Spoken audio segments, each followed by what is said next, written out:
जहां कहा जा रहा है कि विधायकों को परेशान किया जा रहा है। जब 2023 में बिल पास हो चुका है तो इसको लिए स्पेशल सेशन क्यों लाया गया?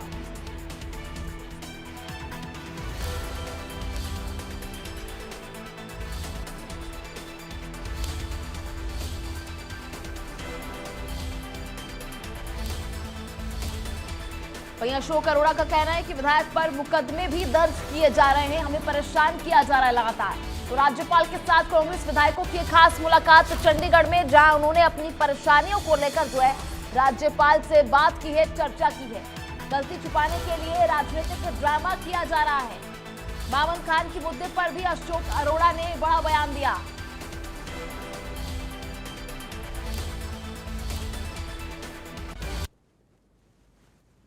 विधायक है मामन तो सामने उनके खिलाफ पॉलिटिकली से मुकदमे दर्ज किए हैं।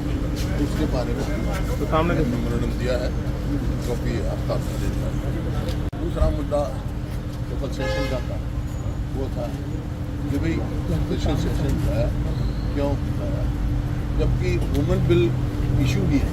वुमेन बिल तो 2023 में पास हो चुका है, उसको इम्प्लीमेंट करने की बात है। तो कल किस वास्ते बुलाया? स्पेशल सेशन में बुलाते हैं, कोई ऐसी बात हो, कोई इशू होता है पब्लिक का, इसको करते हैं ये बताने महामहिम से मिलकर हमने हमारे जो विधायक साथी को बेवजह तंग किया जा रहा है, उन पर प्रेशर बनाया जा रहा है, मुकदमे दर्ज किए जा रहे हैं। उसके बारे में कहा कि आप इसमें कदम करो और सरकार को बहुत इस प्रकार की द्वेष की भावना नहीं रखनी चाहिए। और स्ट्रॉन्गली हम सारे विधायक मामन खान के खिलाफ है और अगर जरूरत पड़ेगी तो विधानसभा के बाहर भी इसको उठाएंगे। उनके बारे में था, उसके बारे में किया।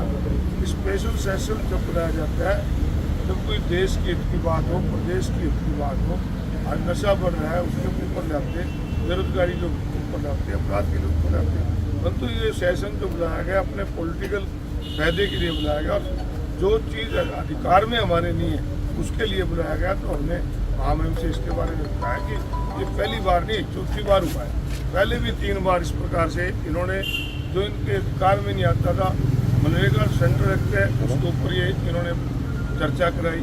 इसी प्रकार वंदे मातरम 1950 में राष्ट्रीय गीत बन गया, उस पर चर्चा कराई। इसी प्रकार इलेक्शन रिफॉर्म जो कि स्टेट का इशू ही नहीं है उस पर चर्चा कराई। और अब जो वुमेन का बिल है वो एकदम सेंट्रल में 2023 में पास हो गया और हमें हैरानी है कि अभी उसका नोटिफिकेशन नहीं हुआ और उसमें अमेंडमेंट लेके आ गए और अपनी गलती को छुपाने के लिए अब ये राजनीतिक ड्रामा कर रहे हैं। वुमेन बिल के साथ कांग्रेस पहले भी खड़ी थी, आज भी, और हम कहते हैं। चलिए इसी खबर पर ज्यादा जानकारी के लिए हमारे सहयोगी साक्षी शर्मा इस वक्त हमारे साथ लाइव जुड़ चुके हैं। साक्षी, क्या कुछ जानकारी इस मामले को लेकर? पहले कांग्रेस ने इस जो भी खास सेशन था उसका जो है बॉयकॉट किया, उसके बाद ऐसे बयान सामने आ रहे हैं राज्यपाल से मिलने के बाद। बिल्कुल, देखिए आपको बता दें कि कांग्रेस के विधायकों ने आज राज्यपाल असीम कुमार घोष से मुलाकात की और इस दौरान नेता विपक्ष भूपेंद्र सिंह हुड्डा भी मौजूद है। उनकी अगुवाई में तमाम कांग्रेस के जो विधायक हैं वो यहाँ पर पहुंचे और कई सारे मुद्दे थे, प्रदेश से जुड़े हुए कई सारे विषयों पर चर्चा हुई। सबसे पहले मामन खान जो कि कांग्रेस के विधायक हैं उन पर पहले से ही दर्जन भर मामले लगभग दर्ज हैं, उसमें यूपीए जैसे मुकदमे भी उन पर दर्ज हैं और 4 और नए मुकदमे उन पर दर्ज किए गए हैं। इसको लेकर उन्होंने राज्यपाल से मुलाकात की और ये कहा है कि झूठे मुकदमे दर्ज किए जा रहे हैं तो इसको लेकर सीरियस एक्शन जो है इसमें लिया जाना चाहिए। वहीं कल जो एक विशेष सत्र बुलाया गया था हरियाणा विधानसभा का महिला आरक्षण बिल को लेकर, इसको लेकर भी कांग्रेस ने कहा है कि कल भी भूपेंद्र सिंह हुड्डा ने कहा था कि असंवैधानिक तरीके से सेशन बुलाया गया है, ये सरकार के अधिकार क्षेत्र से बाहर है।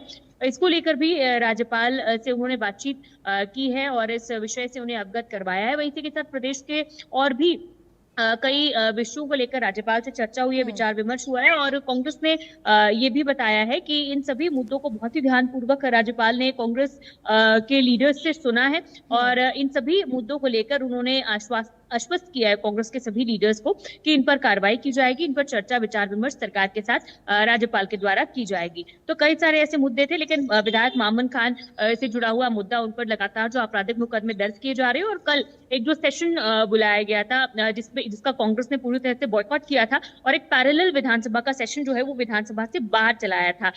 इन तमाम मुद्दों को लेकर आज कांग्रेस के लीडर्स ने राज्यपाल असीम कुमार घोष से मुलाकात की। साक्षी, जिस तरह से जो कांग्रेस बार बार ये दोहरा रही है कि 2023 में ये बिल पास हो गया था, तो क्यों आखिर सरकार जो है इसे महिला आरक्षण बिल पास नहीं हुआ कहकर इसे संबोधित कर रही है और इसके खिलाफ जो है प्रस्ताव लाया गया है। और हालांकि सीएम सैनी का भी कहना है कि निंदा जैसा कोई शब्द जो है वो इस्तेमाल नहीं किया था, उसके बाद भी बॉयकॉट किया है कांग्रेस ने।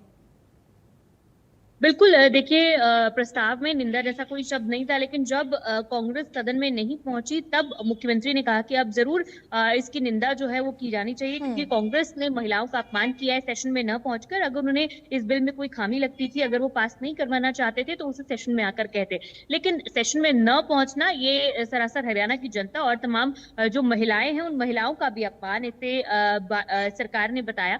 और वहीं कांग्रेस का भी लगातार यही कहना था कि इसमें लगातार इतनी देरी क्यों की और अमेंडमेंट्स इसमें क्यों किए गए, परिसीमन को देखते हुए इसे किया जा रहा है, इलेक्शन की टाइमिंग पर इसे लेकर आया गया है। ये तमाम आरोप जो है ये कांग्रेस की तरफ से भी लगाए गए थे। और कांग्रेस ने ये भी आरोप लगाया कि जब बीएससी की बैठक हुई तो उसमें जो बिल्स की कॉपी मांगी गई थी वो कॉपी उन्हें प्रोवाइड नहीं की गई, उन्हें बिल पढ़ने का मौका नहीं मिला, इसीलिए उन्होंने इस सेशन का बॉयकॉट किया है। ठीक है साक्षी, लगातार अशोक अरोड़ा का भी बयान सामने आ रहा है कि ये जो अपनी गलती है उसको छुपाने के लिए पूरा राजनीतिक ड्रामा जो है वो किया जा रहा है।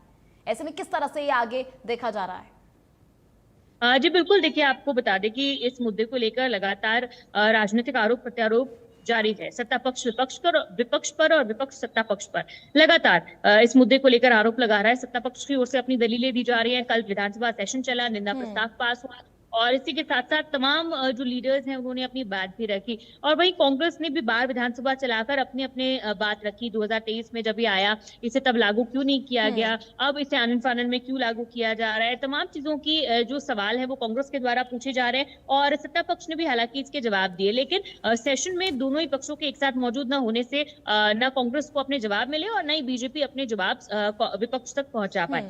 तो ऐसे में लगातार आरोप प्रत्यारोप इस मुद्दे को लेकर बीजेपी और कांग्रेस के बीच में जारी है। देखिए, परिसीमन से परेशानी जो है वो है विपक्ष को, लेकिन इसे बार बार महिला आरक्षण बिल के नाम से जोड़ा जा रहा है। तो ऐसे में जो है विपक्ष इसको लेकर आगे भी जो है बरकरार रख सकता है अपनी आपत्तियां। चलिए ठीक है साक्षी, आपसे संपर्क करने की कोशिश करेंगे। इसी बीच आपको जानकारी दे रहे थे किस तरह से राज्यपाल से कांग्रेस विधायक मिले हैं। लगातार अपनी सभी आपत्तियां जो है राज्यपाल के साथ उन्होंने इसको लेकर चर्चा की है। इसके बाद भूपेंद्र हुड्डा का भी बड़ा बयान सामने आया। उन्होंने कहा जब 2023 में ये महिला आरक्षण बिल पास हो गया था तो इस विशेष सत्र की आखिर क्यों जरूरत है। ये सत्र जो है उन्होंने असंवैधानिक बताया।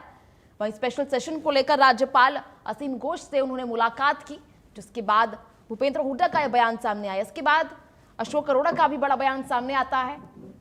आपको बता दें, मामन खान के मुद्दे को लेकर भी राज्यपाल से बातचीत की गई, जिसके बाद अशोक अरोड़ा ने कहा कि अपनी गलती छुपाने के लिए ये पूरा राजनीतिक ड्रामा जो है वो किया जा रहा है।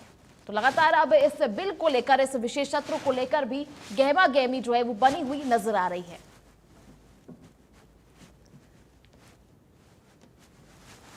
तो राज्यपाल से खास मुलाकात जो है कांग्रेस विधायकों की रही, जहां कई मुद्दों पर उन्होंने चर्चा की है।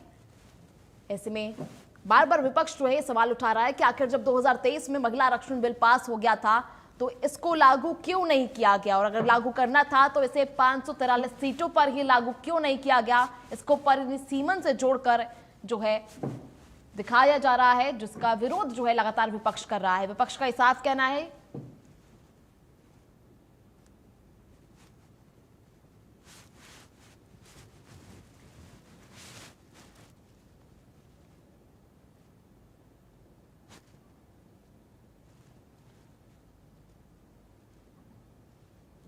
तो ये स्पेशल सेशन को लेकर जो है खास मुलाकात हुई है।